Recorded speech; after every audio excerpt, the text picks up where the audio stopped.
everyone, and welcome to Beyond Focus TV. My name is Angie Daniel, and I'm the hostess for the show. On tonight's show, we have with us Ms. Rodneyse Bichotte. She is the district leader for the 42nd district. As you all know, there was just a whole election time happening within Brooklyn. We're going to come back and talk about it. We're going to take a short break with you.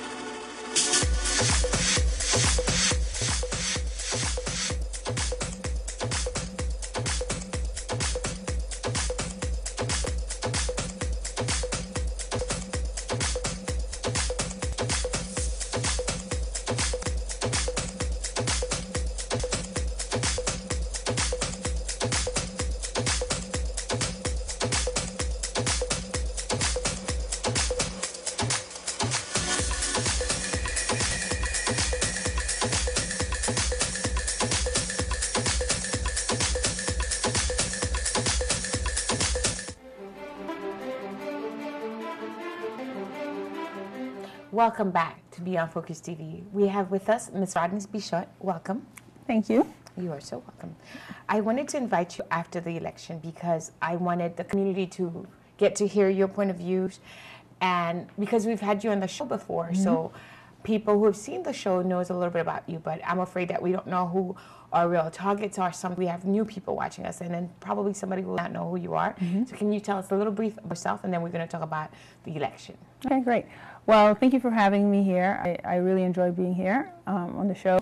My name is Rodneyse Bichotte. I am the district leader, state committee woman for the 42nd Assembly. I was recently a candidate for the Assembly district. We had elections on September 13th. Unfortunately, I lost the Assembly seat. However, I was reelected for the committee seat.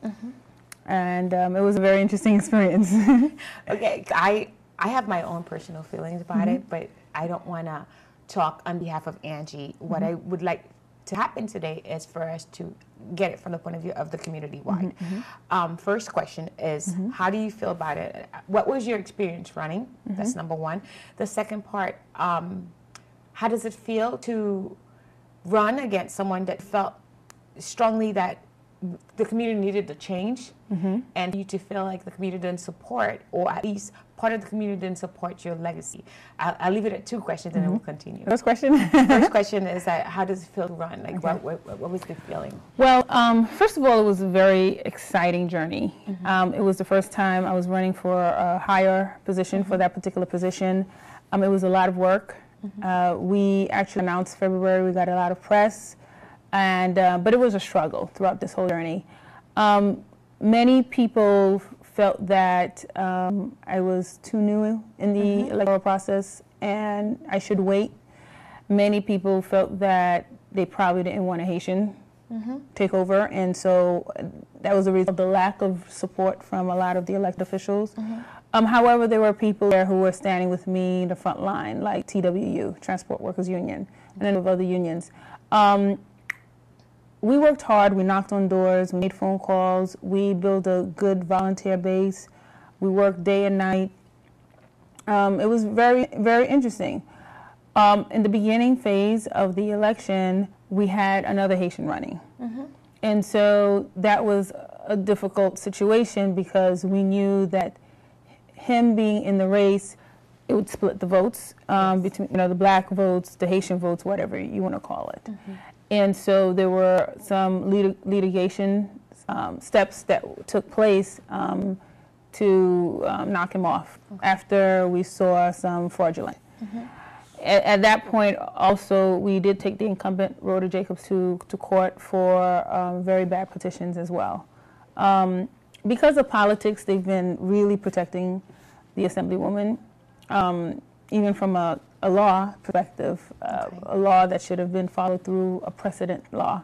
So it was a great journey. Our name is out there. People know Rodneyse Bichotte. But the thing that I was most proud of is people who came out to vote. A lot of first-time voters. When we're talking about the Haitian community, oh my goodness, a mass of Haitians came out to vote. People who haven't voted before, elderly folks. They wanted to vote, but there were confusion. There was a lot of confusion. A lot of confusion.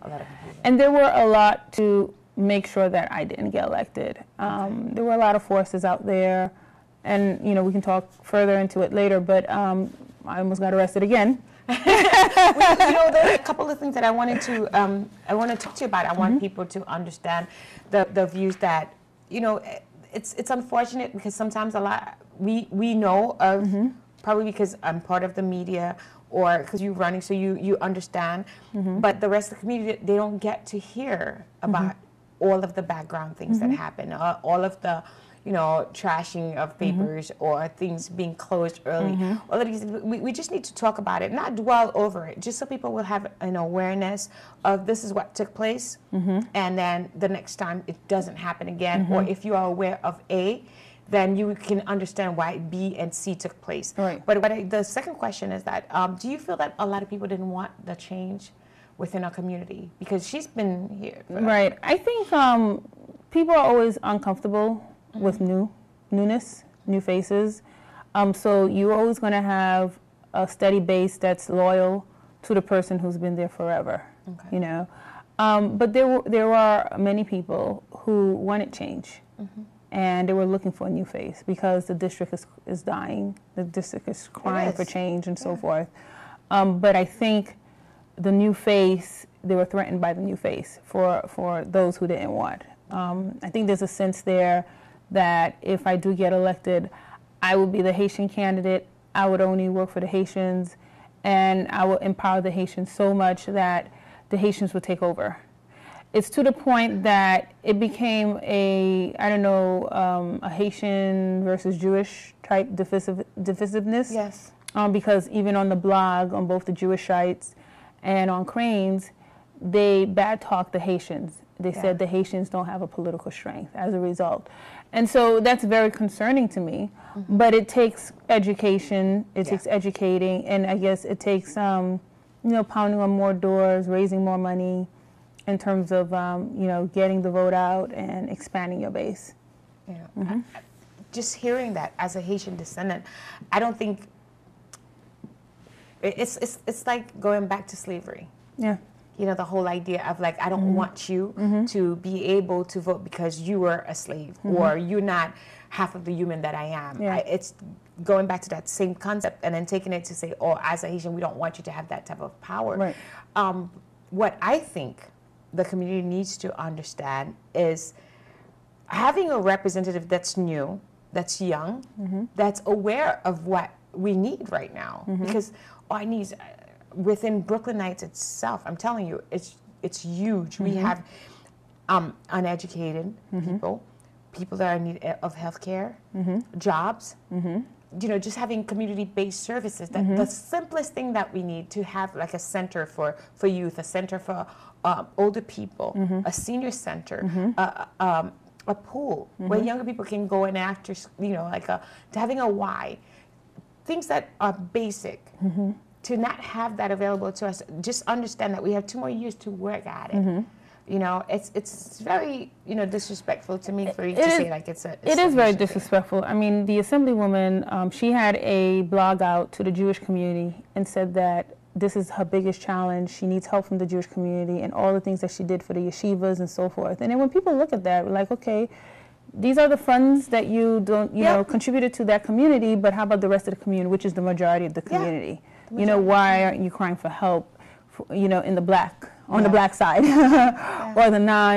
or the white non-Jewish side? So that was very disturbing to me. And I mean, it is what it is. That's one of the reasons why I decided to run, because I wanted to give people access to resources, be more transparent, small businesses, working with the state and city to get senior centers opened, making that opportunity, youth programs, youth job training programs, having that again available.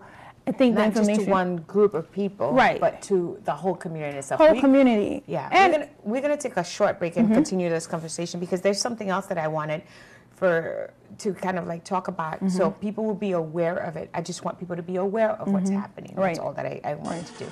So we're going to take a short break. We'll be right back.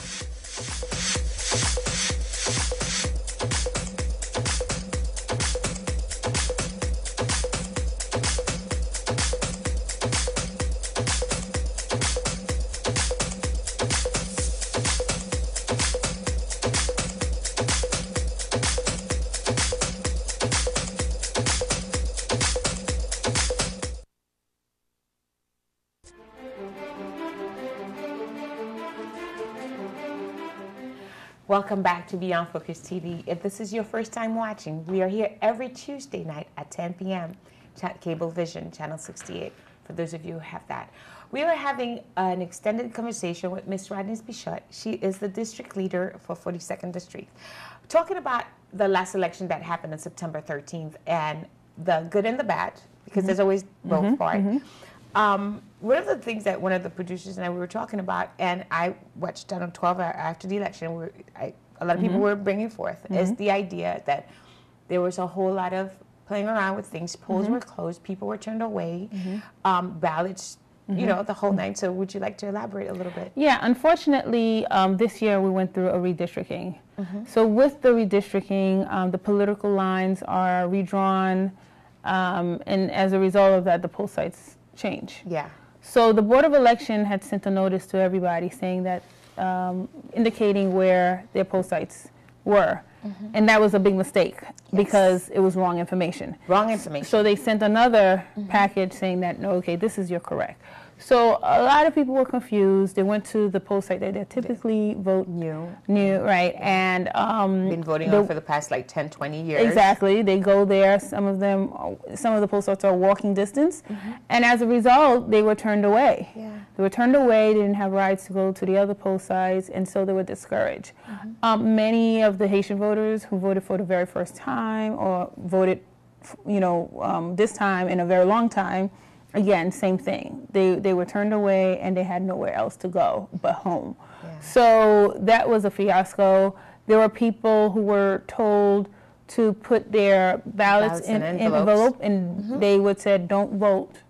Yeah. Specifically because they knew that they were voting for me. So they said, don't vote, it will be taken care of. Yeah.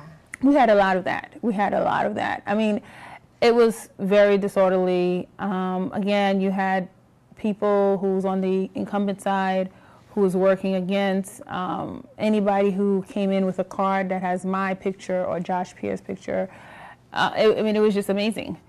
So I think going forward, we definitely want to have more voter education type forums for the people in the community. We definitely want to send a notice to let people know where their polling sites. We have another election coming up in 2013. Yes. It is the mayoral and the council, the city elections, so it will be an exciting year, and there's a lot of work to be done to prepare the people to go out and vote. Yeah. And that's what we want to do. We want to make sure that it's a routine, that they go out and vote. I mean, think about it. If on a local point of view, we have all of this happening, right? All of this disturbance, all of this confusion, all of this polls closing, people were turned away. Their ballots were not there. They were not able to vote, and then told that you have to go to court. When do you have the time to do all of this within one day? Right. You don't have the time. You don't have the time. You get discouraged and you go home. Yeah. You're like, forget it, But what can be done? Right. Besides that, what can be done? What can we do as a group of a unite group of people to change that, to make it better? Well, that's the thing. We need to educate. We need to have forums and bring the voting machine in, show them how to vote. I'm working on a number of election reform policies to work with organizations like Citizen Union to push making the whole electoral process a lot easier. And more transparent. The print is too small. People are confused, the way the columns are, things of that nature. I mean, it's just unfair for the average citizen because, they're going to the poll site to vote for their candidate. And unfortunately, because of the confusion, sometimes they're voting for that's going to be my question to you, is that do you think the whole poll site situation had anything to do with the outcome? Yeah, I think there were many contributing factors. That definitely was because I had a lot of new voters who were outside of the Assemblywoman's base who came out to vote for me, but because they weren't accustomed to voting, they didn't know what to do when they were turned away. Others would probably just go to the poll site that they were assigned to. So I think that was a contributing factor. But there were other things that happened as well. I mean, money had to be raised, to get the word out and so forth. We did really well with mailers, but we could have gotten more mailers. We were a team that stood alone. Yeah. We didn't have anyone necessarily supporting us. There weren't really any elected official, even though they may have endorsed us here and there, but there were really no one standing with us, giving us volunteers. Isn't that sad, though? It's really sad, and it's something that I actually learned through the process. I'm like, you know, you have these elected officials who push you to run for office, and then they stay on the sideline. I was quite disappointed. Why do you think that is? Why do you think that is? Is it because they don't want to get involved, because they're not sure how the outcome is going to be? Or do you feel like sometimes, I find myself believing sometimes people kind of push you just so they could see you fail? Right. And, you know, I thought it was a good decision to be pushed because I think this needed to happen to get a sense of where I stand. Yeah. Initially, I was going to wait, but then I was pushed by some elected officials and people from the community, and I did it. And again, it was just positioning me for the big win. So I don't regret. It was a great process. You know, other contributing factors, again, mentioning, you know, we had fights within our community. You know, we had another Haitian who was running, you know, and then, you know. I don't I don't like to have my views publicized because, you know, I feel like, besides the fact that he was running, honestly speaking, I don't think, my honest opinion, I don't think he was making that much of an effort. Or it's just my belief. I don't think he was making that much of an effort, or was he just being pushed to run? Well, I think it was both. Our assumption is that he was being helped to stay in the race, to split the black votes, the Haitian votes. Also, his effort was through the radio, the airwaves. So a lot of people were listening to him speak on the radio, and a lot of Haitians were gravitating towards him. So it would have been a big impact in the numbers, in the votes, and so forth. So we needed to set the stage. We needed to make it clear that we could only have one candidate going against the incumbent. Okay. You know, one-on-one. And unfortunately, there were other Haitians working with the incumbent as well, because they felt that, again, I'm too new, they're entitled to the seat, all this stuff. But I won a race before, you know, and I won another race because I ran for two positions. I was reelected for state committee, and with higher numbers as well. So, look. It goes back to a position situation. Exactly. Sadly, my district is a very low voting district. Every year, only a certain amount of people go out and vote. This year was exciting. Yeah. We didn't have a mayor on top of the ballot. We didn't have a state senator on top of the ballot. It was just us. Okay. And people were still excited. Our numbers were just as high as any other elections. They came out and voted. Okay. And that was the whole point. I wanted to shake up the 42nd Assembly, you know, make people excited and make sure people are accountable. Yes. You know what? I have a comment to make on that, but we're going to take a short break. Okay. We'll be right back. We're going to take a short break. We'll be right back.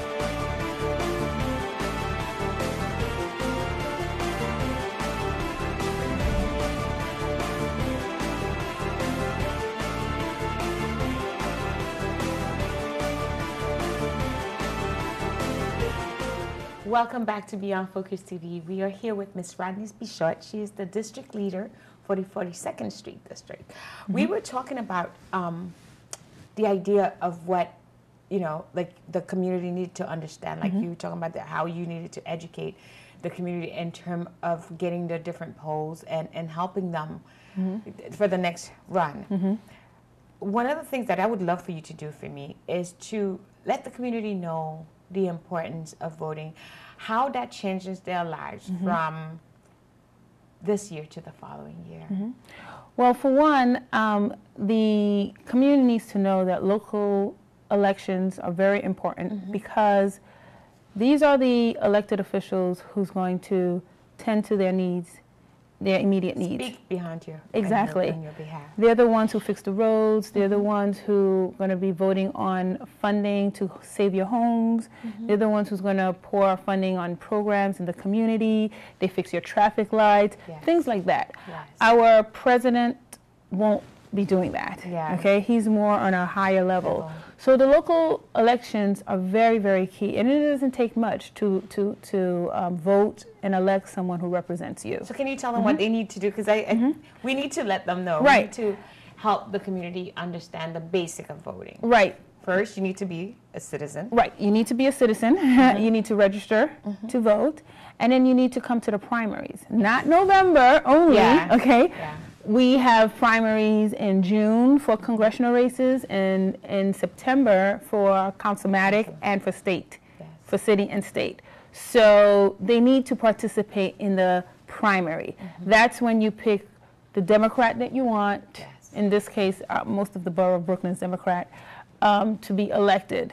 And usually the general election doesn't mean much for most of the local elections. So that's what we need for them to do. In order for them to do that, you know, we will try to build forums and civic type activities to show them how to vote, do registration, registration votes, where to vote, where's your poll site, depending on the address that you live in. That's key. And again, we're going to use this upcoming election as a dry run. You know, as a dry run. So I think we look forward to that. Moving forward, leaving all of this behind, you know, like you still have your position. Yes, I did. You're still within the community. What are your future plans for us? Well, after the election, I got up, I dusted off the dirt, and I am ready to be prepared for 2014. Okay. And so there's a lot of work to be done. I think the community knows I'm next. I've gotten a number of support from the Jewish community, as well as the greater community, whites, blacks, whatever. They said, Rodneyse, you know, you worked hard, you've been the district leader, you have. And you're next. So we'll be behind you. So I think we're preparing for that. And there's a lot of work to be done. There's a lot of community work to be done, a lot of fundraising to be done. Funding is key. I think funding is key. Oh yeah, funding is key, and of course, you know, knocking on doors and making sure that there's a base out there for you who's going to come out and vote for you. You know, I meant to ask you this question earlier. Did you think that the timing, like when you announced your race, had a lot to do with the outcome of the poll? I think so. Okay. Because so now we have 2 years. Yeah, we have 2 years, right. I think it was close. Yeah. I think the community wasn't ready. Okay.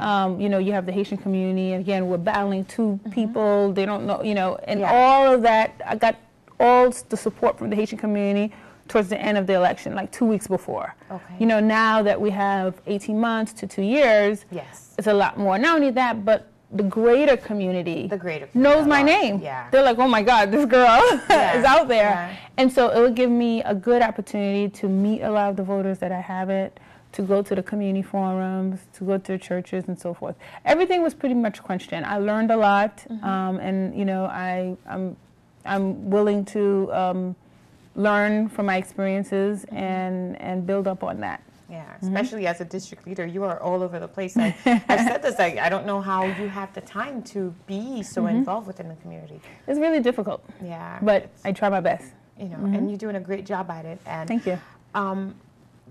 We have a short amount of time left.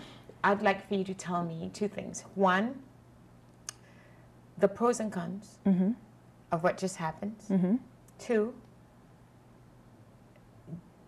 what would be the one thing that you would want the community to remember from this day forward? Okay, for one, pros and cons, I would say pro was a good fight, and my name is out there. Okay. And people see that I'm a fighter. The con is to build, you know, I didn't build a base, and I didn't raise enough money. Okay. So those are two things that I need to work on. And I want the people to know that that I'm fighting for them. Yeah. You know, I've gotten arrested, almost arrested, and I'm probably going to have many incidences where people are going to attack me, police officers are going to attack me, because I'm fighting for the people. I'm fighting for the people to have an opportunity to vote and to understand. We really never had a chance to talk about that. I don't think we should talk about it like that, the incident in itself. But it's Oh, you mean interesting. getting arrested the day of election and I'm a candidate being pushed out the poll by two officers You like in to precinct? talk about it. Yeah, there were two officers, 3 officers from precinct 70 who pushed me out, yelled at me, said don't speak Creole to one elderly voter who needed help. And I told them I'm explaining. They just pushed me out, yelled at me, threw me out. Yeah. And about to arrest me. They said, we're going to arrest you. And so the voters were like, Bichotte, please, please, just walk away. So I walked away. But it's not over. And we make sure we're going to file a complaint. But that's what I have to go through. Yeah. I go through that. I'm getting attacked all the time. And so I want the people to know that I'm on the front line. I'm going to be fighting. There's a lot of people who's against us. But I'm for the people, and that's my role, and to remember that. Okay. Two things I wanted to say to you. One, to get your name out there, I mean, the whole lot. That's one. The second thing is, it's good to have people that you feel that are against your belief, because that means that you're working towards something that's greater than just what you stand for. You are working on behalf of the community. We've talked about this before. I think you're making such a difference within Flatbush in itself, within the 42nd district in itself, within the community in itself. And younger women get to see that within you. If anything else, that's the one thing I think people can take from that, that you're making a difference being as strong as you are. And I would say to you, congratulations. Thank you. Although you didn't win, but I think having your name out there is a success in itself. And thank you for coming back to our show. Thank you for having me. You're so welcome. This is the end of our show. You could always reach Ms. Rodneyse Bichotte within the community district leader of 42nd District. If you ever have any questions for her, she's always available to talk to you. I hope you had enjoyed the show. I did. We'll see you next Tuesday, same place, same time. Thanks for watching. Thank you. This is a good,